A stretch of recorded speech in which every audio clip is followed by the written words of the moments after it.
Magandang araw sa lahat. Ito po si Teacher Bong para sa ating Turo. Ang ating aralin sa araw na ito ay mula sa Art 6, Quarter 1, Week 7. Ang ating competency ay galing sa K-12, creates own cartoon character to entertain, express opinions, ideas, etc. Ang ating code ay A6PR-IH. So dito, pag-uusapan natin ay yung pinaka-key points tungkol sa paggawa ng isang cartoon character. So may mga iba't iba tayong tinatawag na technique sa pag-create ng cartoon character. Yung ating pinaka-focus lang ngayon ay yung pag-create lamang ng cartoon character at hindi yung kanyang technicalities. So unahin na natin dito sa meaning muna ng cartoons. Ano ba yung cartoons? Last time, didiscuss natin doon sa ating naging lesson yung patungkol sa mga iba't ibang parts ng isang cartoon. So pinag-usapan natin yung mga tire, yung mga splash, and so on. So this time naman, bukod sa knowledge na alam na natin about that, ay pag-usapan natin yung cartoons as itself. So ang cartoons ay used to express ideas using images. So lahat ng mga cartoons, lahat yan ay may mga images, lahat yan ay may mga drawing, lahat yan ay may mga illustration. And often, with text ito, o kaya naman meron siyang mga other visual informations. May mga text ito katulad ng mga nalagay sa caption, yung mga speech bubbles natin or speech balloons, yung mga yan nilalagay natin. Kapag halimbawa naman, minsan nilalagyan natin ito ng mga words na kung saan ito ay nagbibigay ng mga sound effects, kumbaga, dahil hindi naman ito or wala ka namang marinig na sound dito. So therefore ay pinapakita mo nilang sa pamagitan ng mga speech bubbles o kaya balloons yung mga sounds na nakikreate. So bukod sa mga yon, ang cartoons kasi ay pwede nating masabi na may mga printed at saka yung mga digital. Pag sinabi natin printed, syempre ito yung mga nakalagay sa mga newspaper, yung mga nakalagay sa mga, basta yung mga na-publish na mga materials. Whereas, pag pinag-usapan naman natin ay tungkol sa mga digital, maaaring dalawang klase ito. Digital means nasa 2D or 3D at pwede rin itong mga moving or not moving.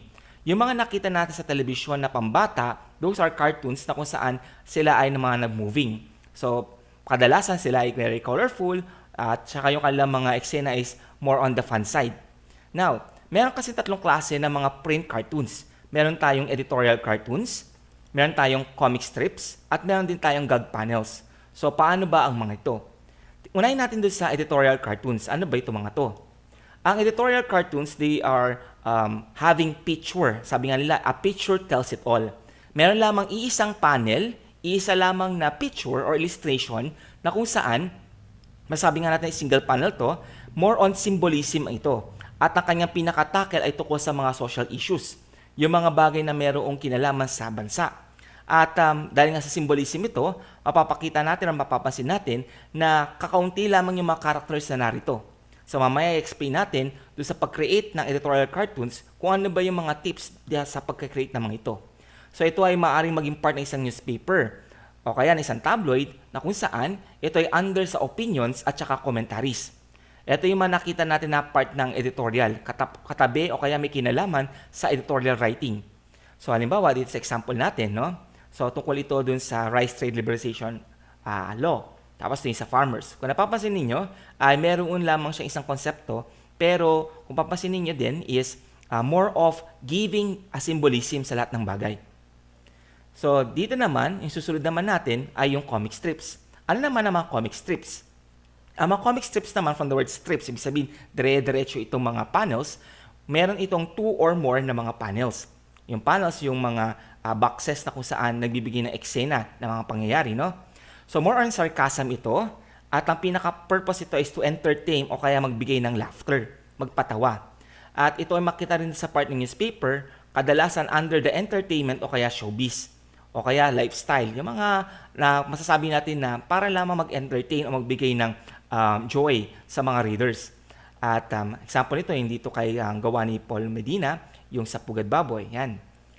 Next, yung another, last naman, example natin about sa mga cartoons is yung gag panels.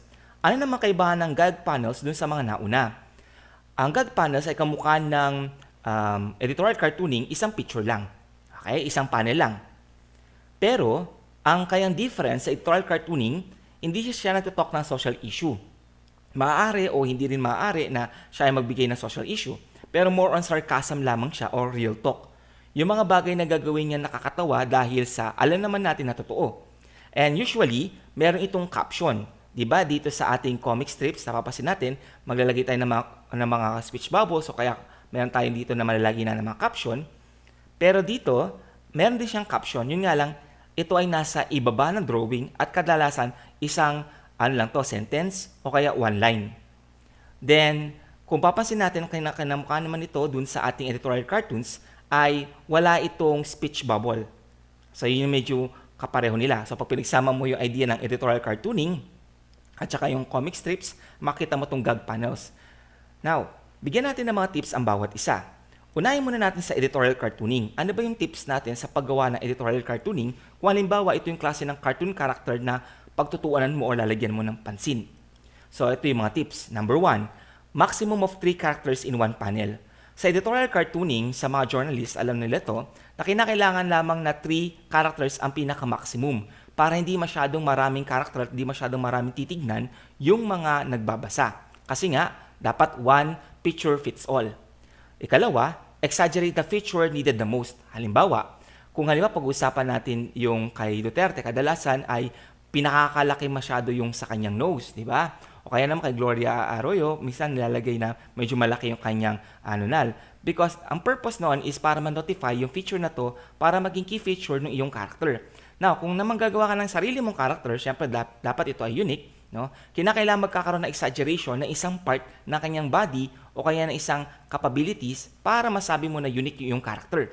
Pero kung ang balak mo is para gamitin lamang ito for editorial cartoon dahil meron gusto kang ihalintulad, kinakailangan mong pumili ng feature nung tao na yon na kung saan ito yung magmamaximize na, okay, pag nakita ito readily, ito si ganito, ito si ganyan. Next, number 3, do not use speech balloons. Walang speech bubbles o kaya speech balloons ang mga editorial cartoons.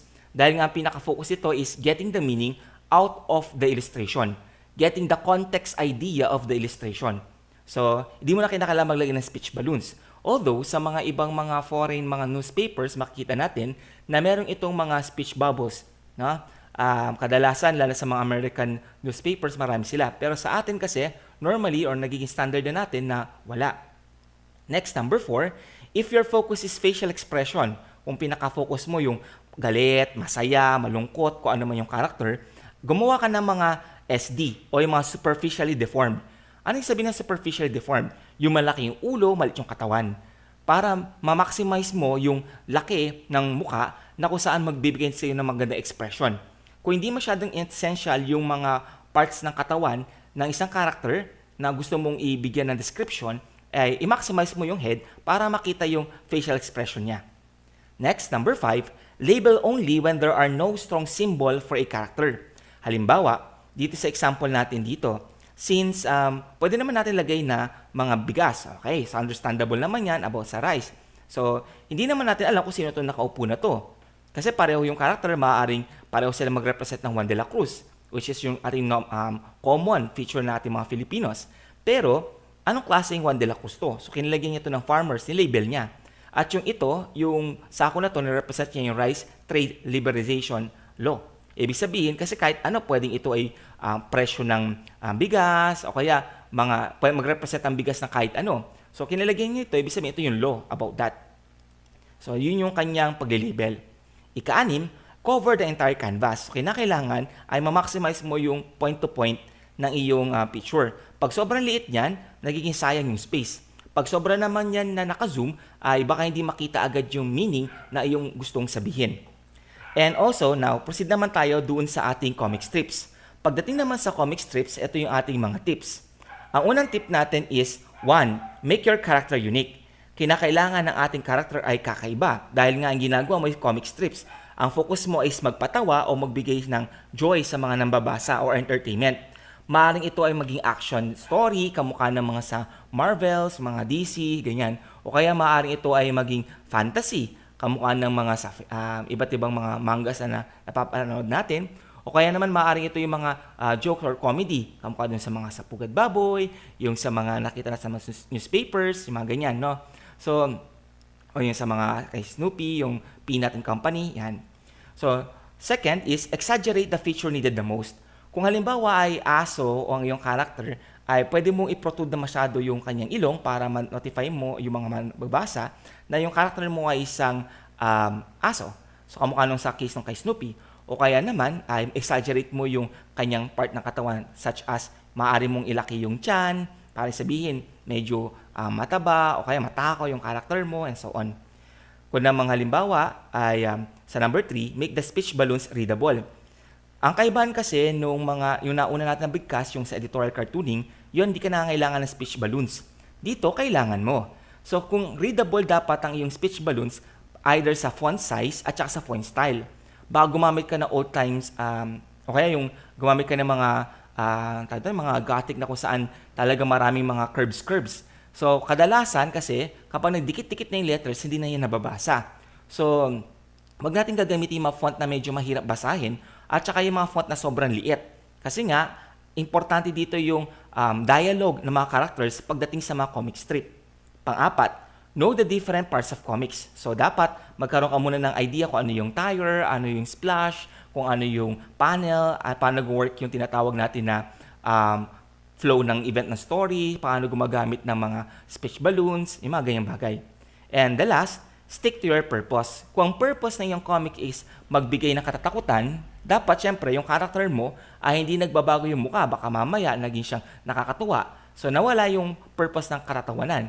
O kaya ay katatakutan. Kung naman nakakatawa naman to, wag natin siyang bibigyan ng medyo edgies na mga flow ng story. Yung bigla siya magiging serious and so on.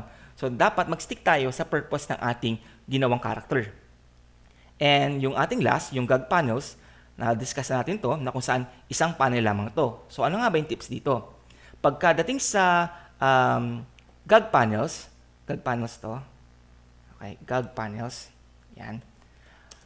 Ito ay dapat, siyempre, sarcasm yung iyong bentahan dito. Sarcasm, na malapit ka sa katotohanan, na totoong nangyayari, na gagawin mong katatawanan. Okay? At wala itong speech balloons, and avoid yung masyadong lengthy na caption. Example dito. Mapapansin natin yung nakalagay sa baba, and now, gentlemen, listen to my client's tale of woe. So, di ba, story ng mga sa cowboy, yung mga tinatawag nating country song. Ay kadalasan ito yung mga stories ng mga outback, yung mga talaga nag-uusap sila ng mga ginawa nilang mga adventures, yung mga masakit na nangyari sa buhay nila, yung mga tinatawag nilang western story, mga cowboy stories, ganyan. Kadalasan mga hinagpis yung mga marinig natin sa mga yon. So, ito yung part ng kanyang pagiging sarcasm, yung pagiging tale of woe niya. No? So, yan. Tapos, nandun sila sa isang husgado. Okay.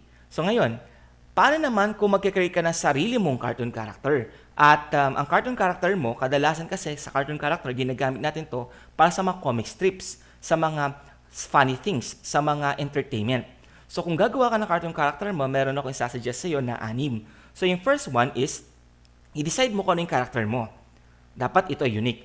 Ang character mo ba ay isang pirata? Ito ba ay isang superhero? Ito ba ay isang normal na estudyante? Ito ba ay may power? Ito ba ay and so on. So, dapat alam mo kung anong klaseng character. Strong personality ba siya? Weak personality ba siya? And so on. And kalawa, bigyan mo siya ng personality niya. Ibig sabihin, ito yung mga bagay na gusto or ayaw niya. The personality dapat ay magtotok lamang sa isang bagay. Huwag mong masyadong pakarami ng personality ng isang character mo kasi masyadong magiging cram masyado at maguguluhan, magkakaroon ng X yan. Kung halimbawa, lahat ng characters or attitudes ay ilalagay mo sa isang character mo, makakaproblema ka. Ang pinaka-best way, one character is one personality. Ikatlo, create weak and strong points. Hindi lahat ng characters mo dapat ay super strong. Kasi pag naging OP and overpowered yan, wala na masyadong thrill, lalo na kung halimbawa ito ay isang action stories. Such as, for example, kay Superman, kung napapansin ninyo, kahit si Superman ay considered na talagang one of a kind at talagang napaka-powerful niya, binigyan pa rin siya ng something na weakness niya, yung kryptonite, para gawin na medyo meron naman siyang weakness. Yan. At lahat ng mga characters kasi, kung wala siyang weakness, lahat siya strong points lahat, nagiging nakakaumay yung sa story. For example, sa story ng yung sa One Punch, di ba, yung doon, overpowered talaga to si Saitama. Pero kung babasahin niyo mabuting story, yung pagiging overpowered niya, yun pa yung naging weakness niya. Naging siyang bored sa mga bagay-bagay, nawalan siya ng joy sa mga simple na pakikipaglaban. So, dapat meron kang weak at saka strong points ng character na mga kinecreate mo. Then number 4, giving the details. Dito nalalagyan mo kung ano yung gender niyan. Ang kanyang mga mata ba ay dahil sa features niya is about meron siyang something about sa kanyang mata. Lalakihan mo ba? Liliitin mo ba? Kung ano ba yung kanyang paa and so on. So bibigyan mo to pati yung kanyang clothing, pati yung kanyang type of kanyang mannerism ay ilalagay mo sa personality ng character mo. And also, sa number 5, gagawin mo na yung pinaka-draft. Okay? Bakit draft? Kasi kahit anong gawin mo, kapag nakapag-create ka na ng cartoon character mo, malaking chance ang meron ka pa rin part dyan na buburahin. May mga part ka pa rin dyan na aayusin. Kaya tinatawag natin yan na draft pa rin. And then, yung pinakauli, finalizing your character.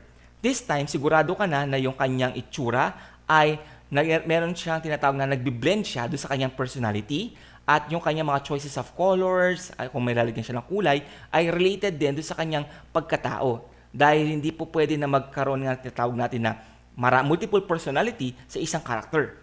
So, yun yung mga dapat tandaan kapag tayo gagawa ng cartoon character natin. So, ngayon, ang ating competency ay creates own cartoon character to entertain, express opinions, ideas, etc. Ito po si Teacher Bong nagsasabing stay home and stay safe. Salamat sa pakikinig.